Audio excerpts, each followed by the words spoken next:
Good morning. It's good to be home. It is a little bit warmer here than it was on our trip, believe it or not. So, tough week for us. Snowed out to start the trip on Thursday, Friday, Saturday, which meant that it pushed everything into a 7 games into an 8-day span, and which was not easy for our guys. I give them a lot of credit because it was a lot of sitting around, a lot of waiting around, waiting for the weather. We played better at the end of the trip. Defensively, we pitched it well. The hitting is still a little bit behind, and we just haven't seemed to gotten into a rhythm yet at the plate and really been consistent.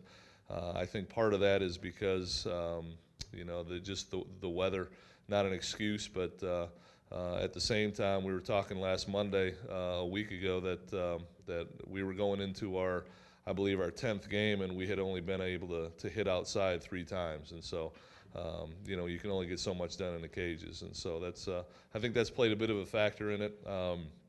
Played okay at Austin Peay against a very good Austin Peay team. Had our chances to win 2 games. Unfortunately, let one of them slip away. Went to Tennessee Tech and got a very good outing out of Chase Ratarchik midweek and played well that night and beat them. And then really I thought played well all weekend at Kentucky. Defensively played very well. We pitched it extremely well. Andrew Wazik threw certainly well enough to win on Friday. David Garner was lights out Saturday. And I thought we played well again. Mick Van Vossen threw well on Sunday. And offensively, we didn't do a whole lot on Friday and Sunday. I think you can attribute that to a pretty good Kentucky team and the guys that they ran out there.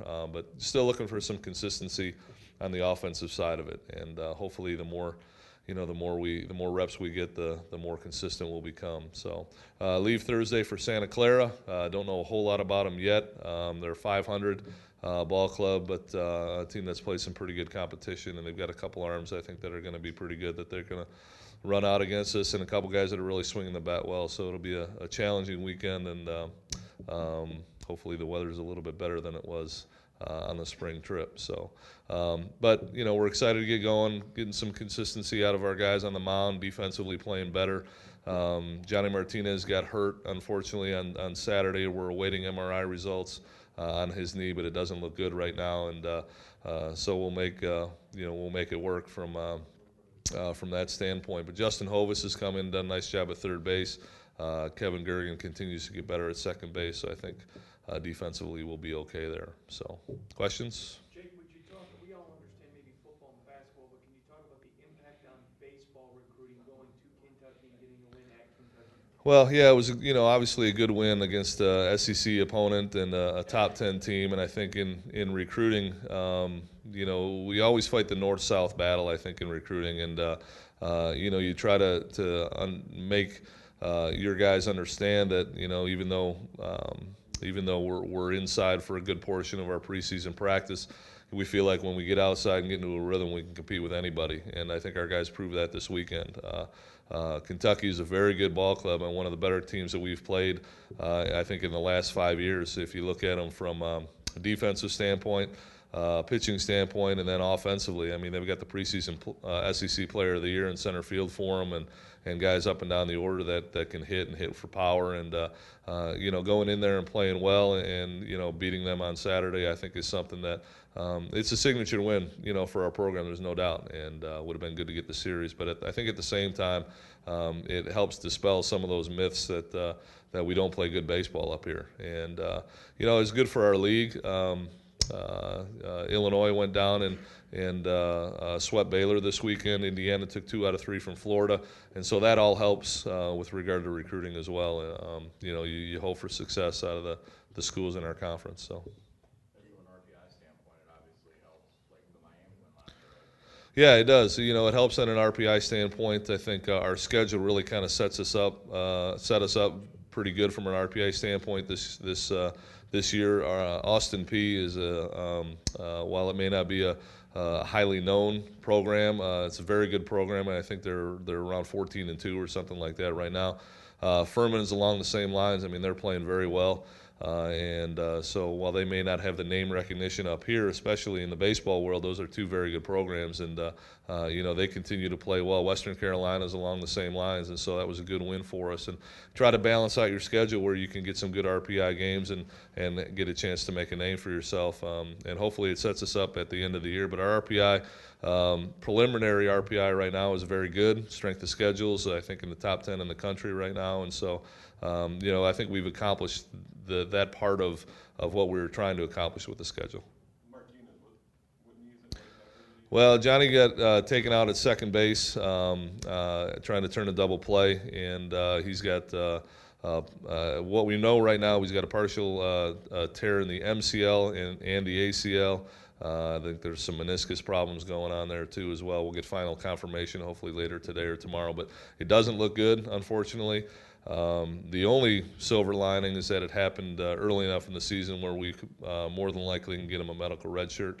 But anytime you lose your captain, kind of the heart and soul of your ball club, it's tough. And he's a good kid, and he was struggling a little bit offensively, but defensively playing extremely well for us. And that's one that really hurts. It wasn't easy to see him go down like that. And whether the player was legal or not, I guess it doesn't really matter. The umpire, made a call, and initially he thought it looked like a good slide, and so there was, it was unfortunate that it happened. Hopefully in the long run it'll end up benefiting us. But Johnny got hurt his freshman year as well. He had a shoulder injury his freshman year, and he was playing extremely well at that point too. So it's definitely a bitter pill for him to swallow. But he's a good kid, and I know he'll come back from it.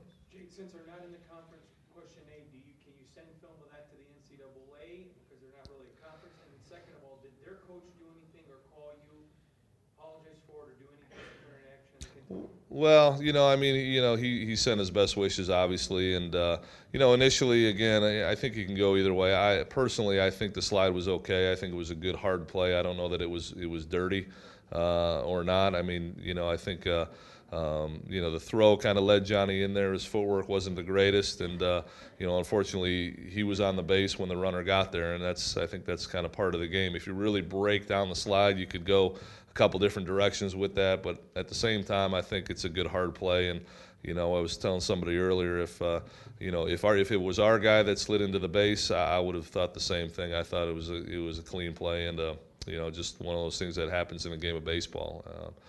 So again, it's unfortunate.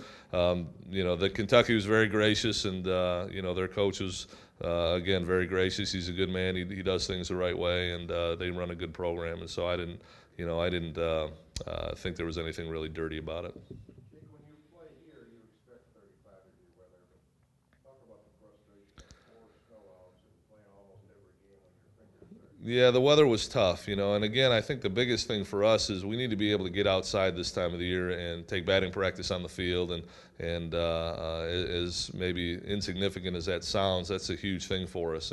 And the weather forced us inside to hit in the cages, and we've been doing that for a while. That doesn't really help us a whole lot. And so we started a game on Friday, played 2 innings, and got snowed out. And it turns into a long weekend when you're sitting around waiting, and you're stuck in your hotel and just kind of not knowing what's going to happen. We did get a couple workouts in, but at the same time, we need to get out this time of the year and need to get out and play and need to get out and practice on the field, take batting practice on the field, and really just see the ball off the bat. So, it was a frustrating week weather-wise. Again, I give our kids a lot of credit for mentally staying there and staying focused and getting themselves ready to play. It was a cold night at Tennessee Tech, and we played really well that night, which was very encouraging to see. You get it at home. It's one of those things that, again, they're used to, and part of the game at the college level this time of the year. David was electric on Saturday. I'll tell you, he's again, he's as good as an arm as there is in the Midwest, in my opinion, and he showed that he showed it really in both his starts on the trip. I think against Austin Peay, he threw very well. We didn't help him out a whole lot, but you know, his velocity was 91 to 93 on a cold day and touched to 95, I think. And last weekend, I don't think it was as high. He was more 90 to 92, I think, touched to 93. But, you know, really threw 3 pitches for strikes, was in control the whole way. Just he looked like a #1 guy, you know, which is really encouraging because he certainly is that talented. Andrew Wozik has been throwing well as well for us on Friday nights, and to have a 1-2 punch like that, you know, you feel pretty good about it when you go into the conference with those 2 guys especially. And so, you know, the sky's the limit for David. If he's able to stay healthy, I think he's got an extremely bright future in this game.